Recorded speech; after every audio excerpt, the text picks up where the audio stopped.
Buenas, buenas, buenas, buenas, buenas. Bienvenidos a todos a un nuevo vivo aquí en Batalla Cultural, un nuevo programa. En este caso el 184 de esta tercera temporada. Vamos a ver y repasar un poquito unos videos que tenemos, uno de último momento y otro de un poco más atrás en el tiempo. El más reciente que vamos a ver es el nuevo video que subió Agustín Laje en su reunión, en su charla con Viktor Orban, el primer ministro de Hungría. Recordemos que Agustín estuvo por Europa, por varios países, antes estuvo por Uruguay, por Argentina, por Colombia, en una gira bastante larga, y cuando estuvo por Hungría habló y estuvo presente junto con Viktor Orban. Vamos a ver esa entrevista como para iniciar y luego otro vivo, otro live de Nicolás Márquez.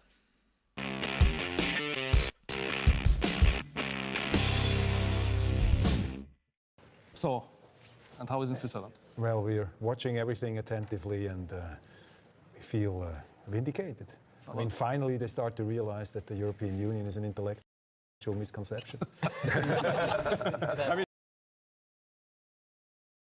it took so long that everyone else knows.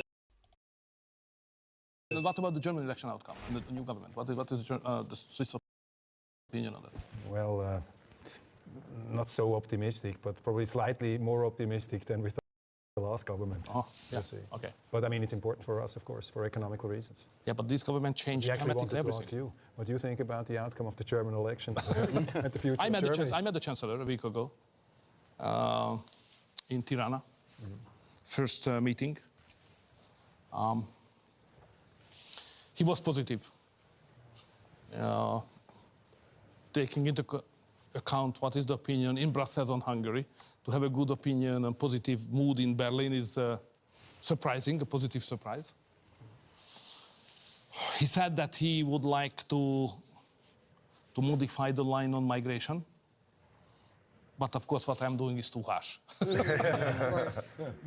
But I said this is the only way. If you would like to defend your country, there is only one single regulation. If you don't follow that, you will fail. The simple regulation is nobody can step into the territory of the country without getting a permission. You have to wait outside. Mr. Prime Minister, what do you make of the UK Prime Minister, Keir Starmer, coming out seemingly out of the blue and saying, we need to stop this migration, it will create an island of strangers? I said, am I listening to Mr. Orban or is that Keir Starmer? Yeah, but you know, so it's the migration issue is so complicated. Legally, it's very simple. You know, to cross the border line without a permission is a crime. Full point. It's over. The problem is that migration is a concept of changing the society as such. Yeah. It's a kind of replacement of the original native-born voters with somebody else. And this is, you know, without being involved into any conspiracy theory, this is a well-detailed plan of the left. Because, okay, my understanding of the history is probably not as sophisticated as yours, but if I understand correctly, the last 150 years of the European, including UK anyway, the European politics, it's about a competition of two tribes. One is those who think that we should stay in the traditional frame and value system of Europe as it was. Nation, freedom, Christianity, that's all. So whatever we have, the program on economy, whatever, but this is the frame. But there's another tradition in the European politics, that's the left, to change it, to step over the nation, the family, you know, the Christianity, all that kind of things, and we would like to create a new society. And these two big powers are competing each other in the last 150 years in Europe. One called Christian, the other one is, let's say, progressive, yeah? But now getting the newcomers, and they are not Christians at all, they're basically Muslims. So the left think that these guys will never vote for the right, for the Christians, never. So it means that instead of continuing that kind of competition, which was basically not bad for Europe anyway, right and left and so on, now they involve new voters, which totally change that kind of structure. It's over. So accepting that culture, the Christians and the right cannot vote anymore again because of the high number of migrants who got the citizenship, then family unification. The number is growing, growing, growing, and they will never vote for the right. To where they will vote, that's a question. To the left, or they will create their own party. That's the biggest question of the future, but definitely not voting for the right. So this is what's going on. It's a plan. So migration is not just a problem of legal system or demography or employment. It's the basic structure, the livestock structure of your society. And the left started to change it. But we arrived to a point when it became obvious for them that now it's dangerous. Probably it's a good concept in their mind for long term, but you know, day by day, because of the crime rate is going, because terrorist attacks are growing, and the anxiety of the society against this whole thing is growing, the people feel more and more alien themselves in their own country, you know. So it's a political factor even for the left. I think this is the reason why my colleague decided to follow my track, sorry to say that, to follow the fascist, feudalistic, whatsoever Hungarian pattern, but they did. But do you think it's too late for some of those countries? I mean, for the UK, it seems like it's completely over. UK is a different issue. You know, to understand UK is the most difficult thing, because you know, 100 years ago that was the biggest empire of the world. So how to behave with those who does not belong to the native Christian core of the British society, but joined as part of the other territories, and how they are managed and could be part of the kingdom, that's something different than the continent of Europe. So I don't have an opinion how UK will continue. But in the continent, the game is over. No way back. May I ask you, Prime Minister? Sorry to say that. Yeah. Poor France and But Germany. what do you think that actually means? I mean, what do those countries look like in 15 years? If I understand correctly, the migrants will occupy basically the urban areas, the major cities. That's first. Second, spiritually, they are stronger than the urban original inhabitants. Because they believe God, they believe family, they believe their community. Look at Erdogan example is the best one. Erdogan was supported by higher % in Germany on the referendum of the constitution than in Turkey. That's so simple, you know. So I think this new element in our life, spiritually stronger than the original structure they arrived in. That's the problem. That's the reason why I'm so happy that Hungary has 0, 0, 0. We don't have migrants, not illegal, no migration at all. So we stopped it. So what about countries like Germany? I was with Alice earlier. They've already got millions of migrants. She's getting a lot of backlash for talking about, I think it's called remigration, I think, whatever term she uses. So what's the solution for countries that have gone down that path for so long, unlike Hungary? Is there a way back from having all these immigrants? I'm just simply happy that it's not my job. And what I'm fighting for, not to get the same dilemma, because it's the biggest dilemma, spiritually, morally, especially for a Christian, you know, what to deal with. And I'm so thankful to the God that it's not my political challenge. So what I'm doing to preserve the situation here, not to have that question never for the Hungarians. Do you think it's possible for other nations who are indeed in this position, if we're talking about, for example, Germany and Sweden, before the next half of this century, they will have a minority of the European population.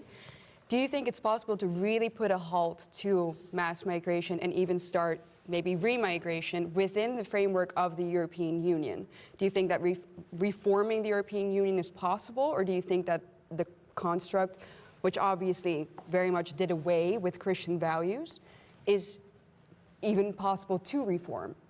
Okay, when we speak about demography and the impact of migration, we have to understand that they will concentrate always on the urban areas. So it does not count what is their rate on national basis, because it says nothing. The question is how they are concentrated on urban areas. And the majority in urban areas will arrive soon, sooner than we expect. If you look at the sociological facts in Vienna, which is the closest country, we see the process. How many percentage of the young guys going first time to the school belonging to the migration community or belonging to the original community, so it's obvious. So it's not a nationwide problem first it's just a regional one. To change the European Union, I think the European Union will change its mind on migration quite soon. I have various and many impressions collecting at meetings recently in the last 6 months. Prior to the Prime Minister Summit of European Union, we regularly have a meeting of anti-migration countries. Denmark, Italy, okay, Hungary and the others, but they are the main Westerners. And they are getting more and more nervous. And they are requesting more and more radically change of the policy of Brussels on that. I try to educate them and to say, guys, this is not helpful. But they do it, they press, and some good regulations are coming out. But basically, they cannot, it's not a, this move is not a game changer. The game changer is only what I say, rebellion. Rebellion. A rebel against the European regulation. Hungary is doing that. So what is the law now in the European Union is totally against what we are doing here. So I have to pay every day 1 million euro as a fine, as a punishment, because I don't follow the pro-migration policy of the Commission. So that's going on, but it's a simple rebellion. And that's my suggestion to everybody. Rebellion. Reform will not help. Even they will accept certain push coming from the prime ministers, but they will never change dramatically the structure what we need. But you have an absolute majority, and I wonder what your opinion is on other European countries, most European countries in fact, where the right wing is not able to get an absolute majority. Would you recommend to the leaders of those parties to form coalitions anyway and to have watered down policies, or to say, no, we're going to stay in the opposition? It's not possible. I was talking with FPO, what happened in Austria. Yeah, but there are some examples what you have just quoted, but there are some other kind of examples, like in Dutch, in the Netherlands, Netherlands, in Sweden. So, without mentioning any concrete countries, because I would not like to criticize anybody, but the fact is that those parties who moved into coalition with others, sooner or later has given up, or have given up their original radical position on migration. So I have rather negative experiences on that. But do you think that the European Union as a structure, which we consider in Switzerland, or some consider in Switzerland, as an intellectual misconception, it doesn't work because everybody's responsible for everybody and nobody's responsible for something specific. I mean, is the EU, how can the EU genuinely survive? Or how many years do you give the EU in its current structure to still work? Few. So we are in the last phase now. So, okay. The European Union, for many reasons, finally lost its competitiveness. So the only reason why people are ready, members are ready to accept crazy regulations of the EU institutions just because of the financial transfers. But because losing of the competitiveness, less and less money could be redistributed. So the financial transfer is not a keeping together factor anymore. It's reducing. I see it in the discussion coming from for the next 7 years term budget. And if you are not competitive, you have only one option. You have to make yourself competitive again. Otherwise, you will continue to come down. And what is the way to do it? You need strong leadership, which convince the majority of the people, or made it acceptable for the majority, the economic reforms, which are sometimes painful. In Hungary in 2010, I introduced some hugely painful reforms, changes. And the people were so desperate because of the previous socialist government, they have accepted it. Not because they agreed, probably, just because there was no other option, you know. And the previous socialist government destroyed everything. So, and I convinced them to accept it. Let's make a chance for me 2 years to introduce these reforms, which probably painful, but in 2 years' time, you will see the results. And they let the chance for me to happen, and I did so. So I'm So that's the reason why the Hungarian economic structure is totally different than any others in the West European societies or European Union. It's not as obvious as the migration or war or gender or pro-family issues, but even the economic structure basically different from the other European ones. But that's another story. So I have some experience how to run dramatic economic reforms to make your country more competitive. But that kind of leadership is lacking in Europe at this moment. So I don't see any country, and not the Brazilian institutions neither, to be able to reform the structure of the European economy to make it more competitive. So if they cannot do that, what is the other option? First, to say intellectual misconception and go home. That's one. But they don't do that. That's the Swiss view. Okay. But they don't do that. But they have another answer. Okay, if you're not able to run reforms for competitiveness, let's get money somehow and somewhere else. And it's loans. It's debt. So now the final phase of the European Union is common indebtedness. This is the beginning of the end. That's how I see it. And we do it now. And let me go back to the migration topic and how to deal with the demographic winter, because that's the other part of the story. So how to deal with the fertility rate, for example? So that's the $1 million question anyway. Nobody has a clear pattern which could save the fertility rates and the society as it is without having migration. So it's a real intellectual trap for me. No migration, but committed to maintain the level of the population of the country. So how we can manage it? Nobody has answer to that.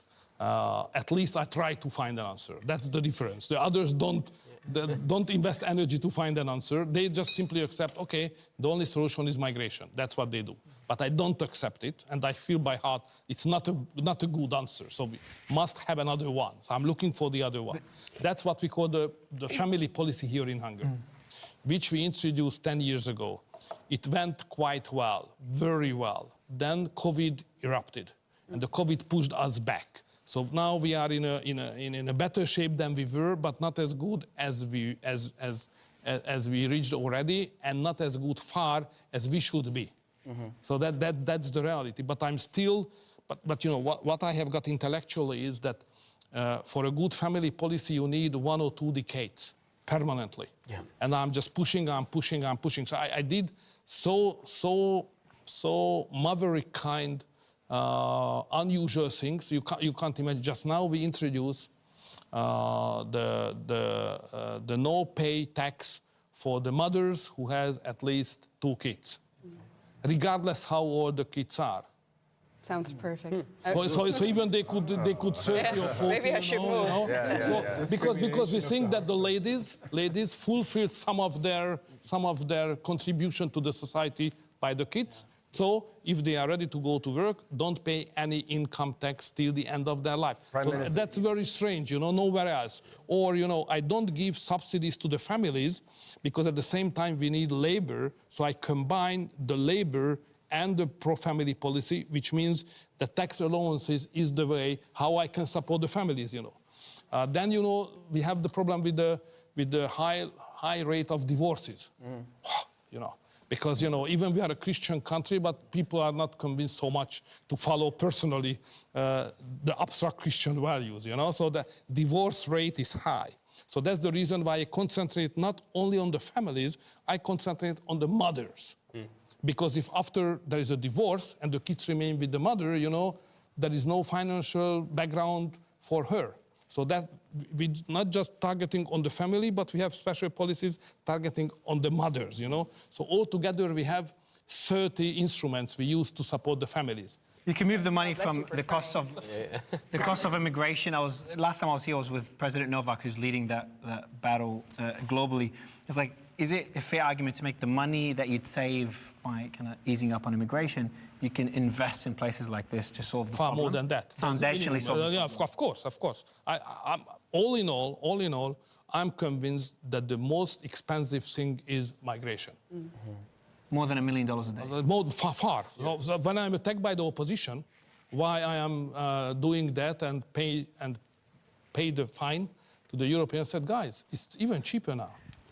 Make a calculation. But it's cheaper financially and cheaper socially. So I'm ready to pay because. But Prime Minister, I can't support these family policies. You have to stop doing them because the more my wife hears about them, she keeps saying we must move to Hungary. I'm not ready, so you have to help me. What can I do? If you combine with the fact that family is not just perceived as a unit of taxation, but as the inherent core of the society, yes. That's the argument why we don't have inheritance tax at all. Wow. It's philosophically, we argue philosophically, because, you know, any wealth and money which is generated were done together by the family. If the members of the family inherited something, there is no reason to be taxed, you know, because it was a common effort and achievement of the family, you know. So yeah. why we should tax them? If they decide to give it somebody else, it's okay. Some taxation is acceptable. But inside the family, if the sons or brothers, you know, why? Because family is more than just, you know, a philosophy. It's an existing community, and we have to treat them like that. Can I ask a question on? So even I have some even more argument why you should come to Hungary. Can I ask a question on the political? Can't win. Even he's promo code Tanya. So this goes back a little ways, not just the policies of the last few years, but roughly 25 years or so. When you were Prime Minister the first time, you moved the crown of St. Stephen from a museum to the center of Parliament.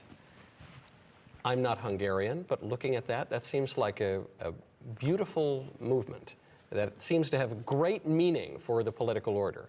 But I don't want to put words in your mouth. What's the significance of that move? Okay. That's the most complicated element of the Hungarian, being Hungarian, you know. So first of all, the crown belongs to Christianity. And the relationship between the nation and Christianity here in Hungary is very unique. It is even written into the constitution that the Christianity has a role to preserve the nation. And if you look at the history of 1,100 years of Hungary, there were some periods when we survived as a nation just because of the Christianity. And the crown is a symbol of coming together the nation and Christianity, you know, because it's a Christian country, which is symbolized by the crown. So that's first. Second, you know, nation is a notion when you discuss and read about it in the Western philosophy and literature, looks like that something would belong to the modern age, 19th century or something, the modern nations. Yeah. But it's not the case with the Hungarians.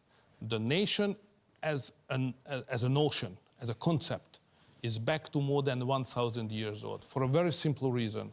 Because, you know, this territory was occupied by the Hungarians by a move. So we came here to this territory 1,100 years ago as a deliberate move. We decided that from Asia we move here, we come here, and we take that territory. We took it over. And the Hungarians arrived, which means that these Hungarian guys have spoken or had spoken Hungarian language, surrounded by alien communities, no any relatives, neither culturally, neither linguistically, no DNA, you know, so we are totally alien here.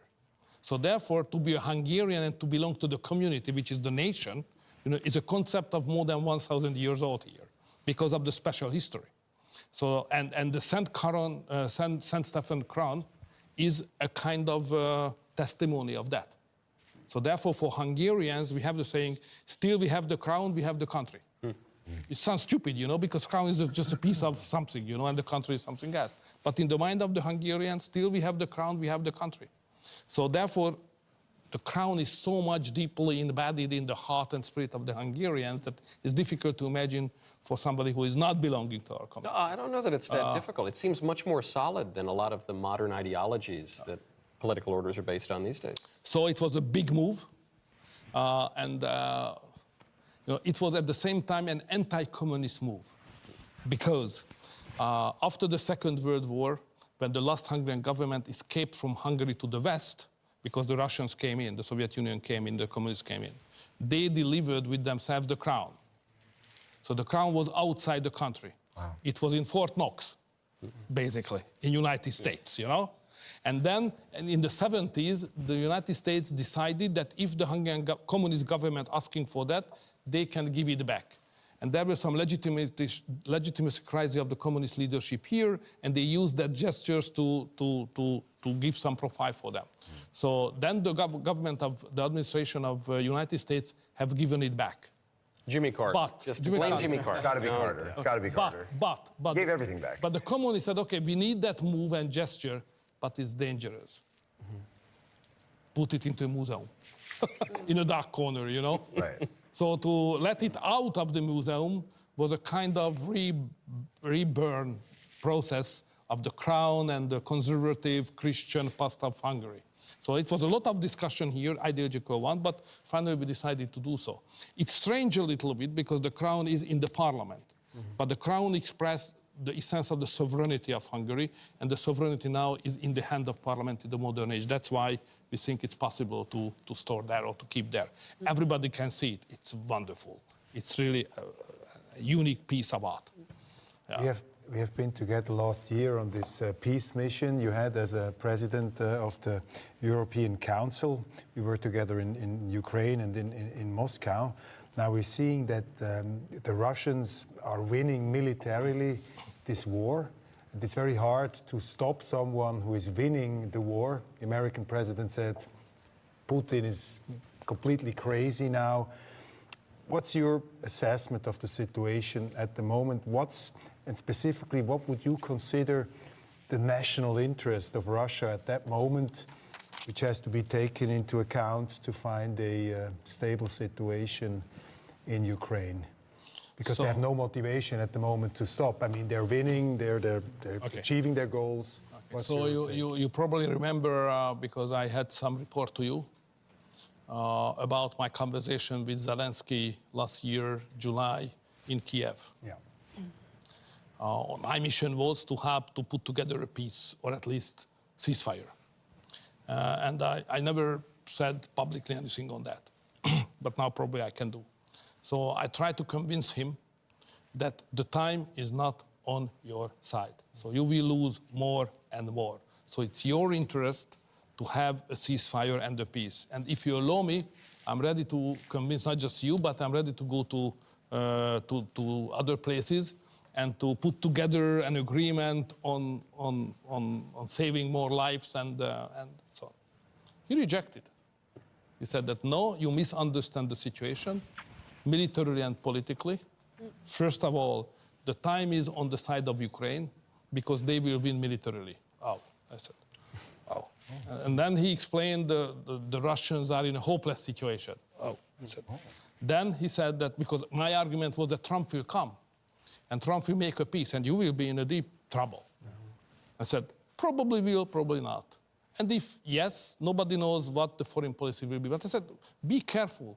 I know this president. This is different. Probably sounds strange what he promised, but he will do it. So he's not a typical Western leader who's saying something to win the election and doing something different. No, don't misunderstand. He will do exactly what he's speaking about. So you are on the loser side, and time is not on your side. So it's your interest to have a peace as soon as we can. And he rejected. So that was my story. So back to your question. Otherwise, my experience with the president of the Russians were also a kind of rejective gesture, because he said that time is on his side. but the difference is that he was right. Zelensky was not. So therefore, it was a total rejection, as you remember. Yeah. That's the reason I went to Beijing and then Mar-a-Lago and so on. Anyway, to put together something. I was not able to do that. It was too big challenge to me, but at least I tried. So my answer to your question is that I think it's an intellectual misconception. Okay? It's an intellectual misconception to think that the ceasefire or peace could come as a result of a Russian-Ukrainian negotiation. It will never happen. The peace is not coming from that source. The peace and ceasefire could come exclusively only Russian-American negotiation, whether we like it or not. Do you believe whether Europeans are ready to accept or not, whether the Ukrainians accept or not. Finally, the only way to make peace and agreement is a Russian-American agreement, and not only on the war, and not only on territories and border lines and whatever, but on trade, energy, investments. So it's a bigger package. NATO enlargement. NATO enlargement, a big package. And only the American president is the man who can put together that. Trade, NATO, all that kind of issues. So it will be a big package, and the Ukrainians are not strong enough to make that kind of deal with the Russians. Do you think Zelensky, do you think Zelensky said that time was on his side, even military, because he's counting on endless support from the EU? I think so, definitely. But did he actually believe it as well? Right, that's the question. I think, okay, there are two possibilities. He was honest or he was not honest. But I think he was. He thought seriously. Do you think they're crazy enough, the Eurocrats, to actually build a European army? Of course, now we've seen the rearm plan from Ursula von der Leyen, where she puts together a defense fund of 800 billion euros. Do you think they'll go one step further and send Europeans to the front? Okay, it's getting more and more complicated. So the first is the future of Ukraine. The second is the army question of Europe, and the army question of Ukraine. Okay, so it's three combining questions. So the first is, probably it sounds not very much polite to the Ukrainians, but the fact is that what was the situation prior to the war? Okay, prior to the war, we had Russia, we have NATO, and there was a buffer zone. And the buffer zone called Ukraine. That was the situation. Then the Europeans and the Americans decided, and probably convinced the Ukrainians as well, that de facto they should move ahead that Ukraine becoming member in order to become member of the Western structures. Even legally they cannot be member of NATO, but practically they will be. You know, because of weapon system, because of intelligence services, because of sharing of information. So step by step, they will become the Western security structure, militarily and economically as well. So they convinced the Ukrainians, I was not there, so I don't know how difficult was that this is a viable and feasible plan. And they started to do so. But the key element of that concept was that the Russians will accept it. But unfortunately, the Russians decided not to accept it. And of course, it was illegal against the international law and whatever. It was a dirty invasion on behalf of Russia against Ukraine. So no question of that. But the fact is that it was a misconception, intellectual misconception, that the Russians will live with this new situation. The Russians will do everything to stop it. They will never let NATO close to their neighborhood, especially not on the playing field as it is in Ukraine and Russia. So the Russians decided to stop it. So this is the story. If we would like to have a peace, longer term, we have to go back to the starting point. So the West has to give up the concept that somehow Ukraine is part of the Western architecture militarily and economically. We have to go back and to say, okay, let's sit down with the Russians and to discuss the future, how to manage the territory between NATO and Russia. Let's start from that point. So that's the first, okay. So if this is the only way to find a long-term solution, it means, of course, that it's impossible that we Westerners will finance a Ukrainian army of 1 million soldiers as it is the plan at this moment. So it's a misconception. The only thing what we can do, and I think we should do, to invest a lot of money, not to the Ukrainian army, but to the European capacities, military industry, defense industry, and army in Europe, because Europe is simply too weak. And that's what we call peace dividend. You understand what is it, yeah? Peace dividend. Peace dividend means that we never, for long term, we haven't invested into military, so we invested somewhere else, so we cut a dividend, and security was provided by United States. Basically, this is the situation. It's not maintainable anymore because Trump is a president, he's a businessman. He knows the figures. It's just, you know, it's a bad deal. Yeah. So he will change it, definitely. If we have some money to be spent, we should do it for the European army or the European armies of the member states and not invest into the Ukrainian army. So that's how I see the army question. Do you believe we can trust Ursula von der Leyen as the head of the European Commission and Mark Rutte as the head of NATO to do that job for us with a European army, for example? I have my doubts. So on issue of Rutte, you have a better expertise than mine because you his belong track to the record same wasn't national great. community. Wasn't a great I track would not record. like to make any comment on that. Surprisingly, he's doing very well as NATO secretary up to now. I had a chance to see him 3 times, and he was okay. I had a lot confrontation as I wish he was nicer to you. We were ashamed. He was brutal on me. Rude. And Disrespectful. And he humiliated the Hungarian nation. He tried to humiliate the Hungarian nation. So he Yes. said that Hungary should forced on their knees. Yeah, shame on him because he forced our country on its knees. So I had a lot of confrontation with him. But the fact is that now in his new capacity, he is doing a good job. That's the fact. So I don't know whether the long term... Miracles do happen. Probably, God helps, probably. Prime Minister, But the second one is von der Leyen. Now, because now we reach a very important point. We have a heavyweight boxer on the corner of the United States to negotiate on tariffs and trade. And we have a lightweight leaders on our corner. Hopeless. We can't win. We can't have a fair deal with that. So that, weight counts. Prime Minister, one more question on the Ukraine story.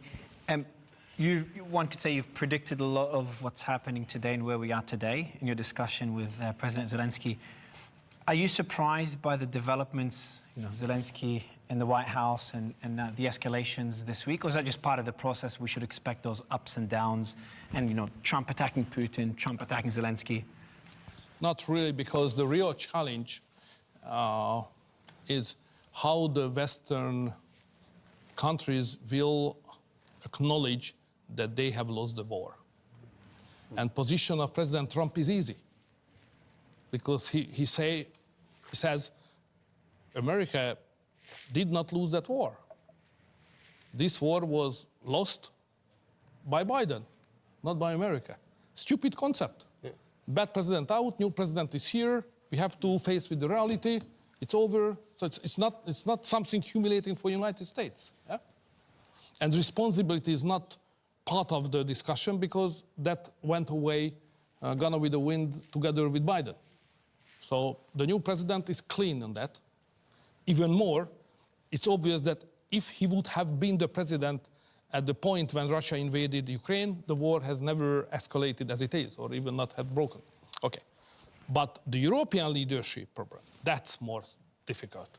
Because if you look at the European history, when any leader of any European country must accept that the war is lost, it has a consequence. And they lost the war. And nobody would like to say, guys, we lost the war, but this is the fact. Because if you lose a war, there are some questions coming up to the surface. First, why you were involved into that? If finally you have lost it. Whose decision was that? Second, if the peace is not better than it after the war than it would have been prior to the war, why so many hundreds of thousands has died? Who has a responsibility for that? And what about the money? You invested hundreds of millions and dozens of billions of euros and the dollars into that, and the money is... So many questions of responsibility. And the European leaders would like to avoid that kind of discussion. So that's the reason why they insist on to continue to say that we will win, we will win, we will win, we continue. To avoid losing face. So that's how I explain, because at the first moment Hungary was out of that, because my prediction was that will be the end of the story. So at the very first moment we said, guys, stop it or at least isolate it. Don't escalate. Don't say that it's our war. It's not our war. It's a war between Ukraine and Russia, two Slavic nations, and try to be helpful to stop it and isolate. Don't involve into that. So and now, advice now? My position is an easy one compared with them, because I have the same position now as I was at the beginning of the war. But the position of the other European leaders is very, very difficult. What can they do, though? How can they get out of this? Not your problem. Not your problem anymore. It's difficult because they made it difficult. They made it difficult. It's the So they consequence of their contributed decision. to that. Exactly. So it was not just that they were not able to defend themselves against something bad, but they actively were involved to create the problem. Prime Minister, I would like to know more about your cultural view and your cultural strategy for Hungary. I'm from Argentina. Javier Milei is leading a cultural revolution, a cultural war. But we have a problem with our university field as is in the rest of the world. So the university field is dominated by leftists, globalists, and the woke agenda. I think that in the USA is the same. So what can we do with that? What did you do with that? It's a marathon. So there is no solution in a year. So first of all, we have to understand where we are. And you know, it's a tricky thing. The first is that, of course, the universities are dominated everywhere in the Western world by the progressive leftist professors and teachers and so on. Yeah. But the kids are not stupid. The kids are not stupid. And the students don't like that kind of bullshit, you know, leftist something which is going on. So first we should deliberate the kids. We should deliberate the students to say, guys, it's not normal that you are so oppressed to have the same opinion on everything, which is a progressive approach or something like that. So freedom, freedom, freedom. So I think we have some chances to give some freedom to the students.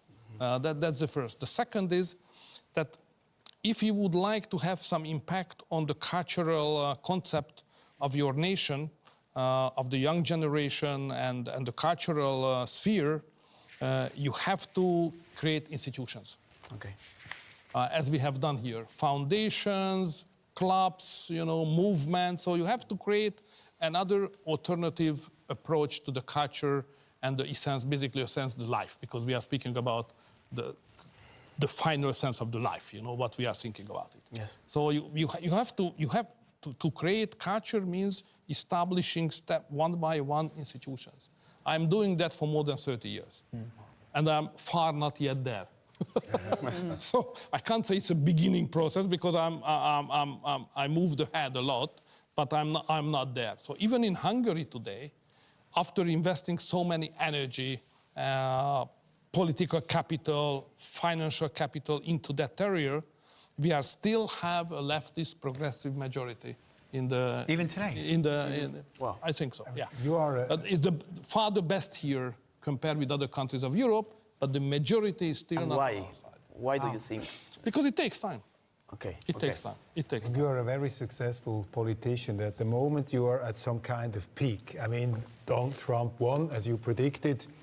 You are in all the TV shows and everything. But at that moment, that's the most dangerous moment in the life of a politician, when you think everything is working for you. Because on the other hand, you're also the most dangerous man in the European Union, because your opponents know Viktor Orban, he's this leader who is encouraging all the rebellions in the countries. You are at the peak of this counter-revolution against this institutional, dysfunctional European Union. Now the question is, you have an election next year. So where's the hidden danger? Where is the great risk for Viktor Orban, and how secure are you that you can prevail the next elections, because your opponents are already building up your enemies? Okay, it's dangerous to be honest. On that point, anyway. But first of all, the biggest challenge and danger to the nation, to the country, is Ukrainian membership of Ukraine in the European Union, which will destroy everything economically. So this is the biggest challenge and danger. But now the people are aware of that. So it's not a political danger to me. It's a challenge to the country, but politically it's not a danger on me, because I was right time saying that, guys, we should stop the war, we should not do what we are doing. So it's okay, like migration. Migration proved to be not a political challenge to me, because in a proper time we were able to give a proper answer. Okay. Even if the situation is not easy, it's politics, you can have a proper answer. So even I'm fighting on that. And I think it's now a very difficult race in Hungary. Opposition is strong.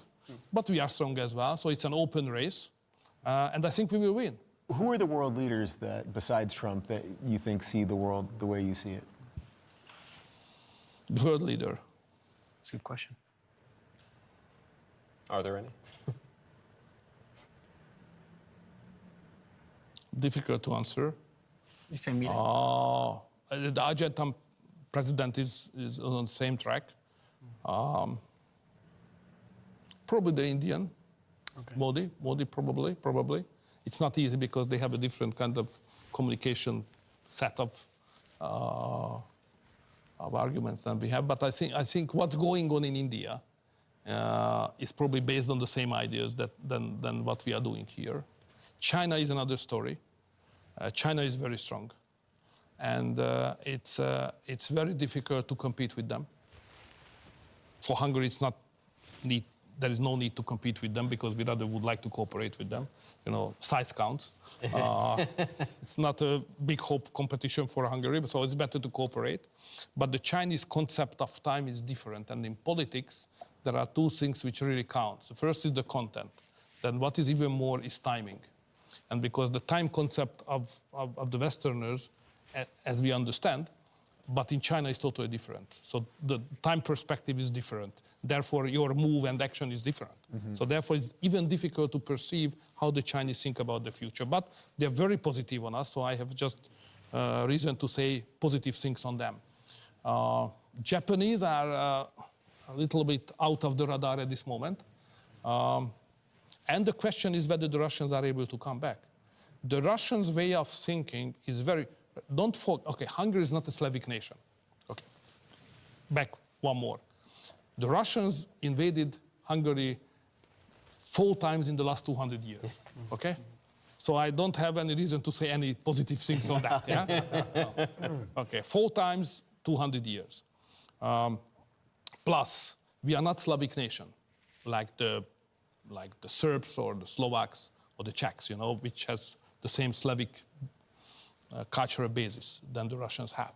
So we are different. But at the same time, we have to accept the Russians are rational, behaving rationally. So all the stupid arguments that they are crazy, they blah, blah, blah, it's not true. They are super rational. And they don't have any inclination of suicide. Some countries are. They don't have. Many you know? in Europe. But they don't have. So therefore, Russia will be an important player in the future. So my point is that to think that, as I mentioned, the Ukrainian-Russian agreement will lead us to a peace is not true. It's impossible. It's not the way which could lead us to ceasefire. But an American-Russian agreement can help the Russians come back to become again serious player of world politics. And I think it would be good for the world. I don't think it would be bad. Because I think now it's better to have more and more serious, common sense-based, reasonable actor of international politics. Because we have less and less. And unfortunately, we Europeans are out of that circle more and more. And if somebody would like to provide a safe position for the world and to manage the difficult and dangerous things, we need reasonable actors. So that's the reason why we should not look at the Chinese and the Russians and the other Easterners as the Westerners do. It's a mistake. Can you mend that bridge between Europe and Russia? And can you mend that bridge? Can you go back to how it was? At least it should. I don't know, but it should. It should go back as it was. You know, in Europe, the competitiveness was based on a very simple structure: cheap raw materials and energy from Russia, sophisticated technology in the West. Combine the two, and we were competitive. That's a great model. Yeah, but okay, this model is out now because of the sanctions. But where is the new model? What we are doing is a suicide thing. So if there would be another model, I would say, okay, forget about the old one. But we don't have a new one, so we need the old one back. Now, on this point of the shifting... But nobody would argue in favor of that except me. All the other European leaders would argue, probably Slovaks like me, but all the others would argue against it. Yeah. Is it They are shifting? looking for something new, but they are not able to define what is this new thing. What do you think? I mean, maybe we don't have time for this type of question, but what is your explanation for why these people seem to hate their own continent so much? What's going on in their minds? Because they are on a suicide mission. What's going on? they have a concept of the human being, the life, Europe, and the politics, which based on to overstep what we have had up to now, and to create something new, a new society. You know, it's the same roots, you know, to create something, don't respect what we have done, but to create something new. And these persons, I'm absolutely convinced that those European leaders who argued in favor of mass migration, and you had many anyway, they were honest. They honestly saw that it will be good, because they are looking for a new society, which is a combination of the old Christian society and the invasion of the new Muslim something, and the combination of the two different things could be resulted in something new, which is better than the old one was. So they are always thinking to create something new world. The new human, of course, new man, new humans. We conservatives and Christians, we say, guys, it's dangerous. If you would like to imagine the future, the only fixed point is the past, what we have, and the values, what we have, and the experience we have collected. Don't throw it out. So let's continue what we have done in a better way, okay? Because, you know, to reform the things is always good. So you have to have a self-reflection. When you are conservative, it does not mean you are stupid, you know? And then you say to everything, it's okay. No, many things are not okay at all. So we have to change, you know? I'm a Calvinist. In the Calvinist church, it's obvious that the church must be reformed, you know, day by day. You know, that's the normal conservative attitude of the world. Okay. Michael, we'll have to come back and have a longer discussion. But these guys think that they have a knowledge about something new, and they would like to lead us to this new thing. That's the reason why they really would be angry to hear that you think that they don't love their country. They love their country and they imagine a better world for their country. You know? But from our point of view, it's just stupid, too risky. It's, you know, it's an impertinent, it's an unrespectful behavior to the parents and the grandparents. You know, just to deny it and throw it out. Has your thinking on this changed? Because you've had a very long political career. We were talking about the kids earlier at the universities who. Maybe they start out libertarian, they become more traditionalist or something like that. Has your thinking on these questions changed much over 30 years? Definitely, yes. Definitely, yes. First of all, when I was young, in the 80s, it was obvious that liberals fight for freedom. Wow. And freedom is the most important issue, yeah? So I'm a freedom fighter, street fighter, whatever, so freedom. And it took 2 decades to understand that now, slowly but surely, the liberals became the enemy of the freedom. So something bad in the concept, so we have to rethink everything. So then I have got some help from the God as well to understand that this is bad and this is good, and I reshape my ideas and reshape my program and so on. But the core is unchanged. The core is freedom. I desperately believe that freedom is the best thing. And the God has given the freedom for us to make good things. So let's be so simple. That's all. That's all. And if you continue, if you follow that track, you will win. So the freedom stays solid, but there's a changing conception of freedom. Because sorry, I came from a dictatorship. Freedom means to be free from something, from the communists, from Soviet Union, you know. To be free from something. But I realized that after several years, it's not enough. Because freedom is for something. So it's not enough to say that freedom is against something. Freedom, it must be for something, you know? You have to do something. And then it's easy to understand that in the human beings' lives, if you would like to have a real valuable life, you have to admit that there are things which are more important than yourself. This is the key point. This is the turning point. That was my turning point. There are things which are more important than my own personal life. This is the family, the God, and the nation. And the best way of life to serve the things which are more important than you are. Be humble and serve the more important things. This is why you moved. When to you Iran. understand that, you became conservative. Yeah. That's so simple. So, Prime Minister, we had an issue in the United States. Last question.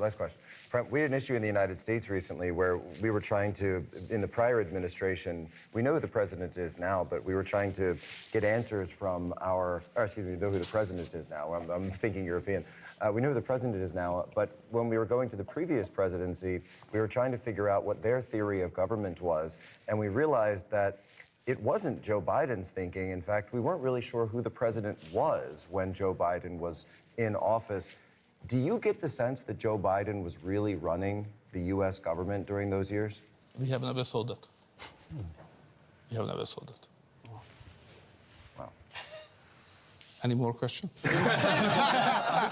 Because to raise the next question and to answer that, that's the most dangerous. So then who was? Thank you, Prime Minister.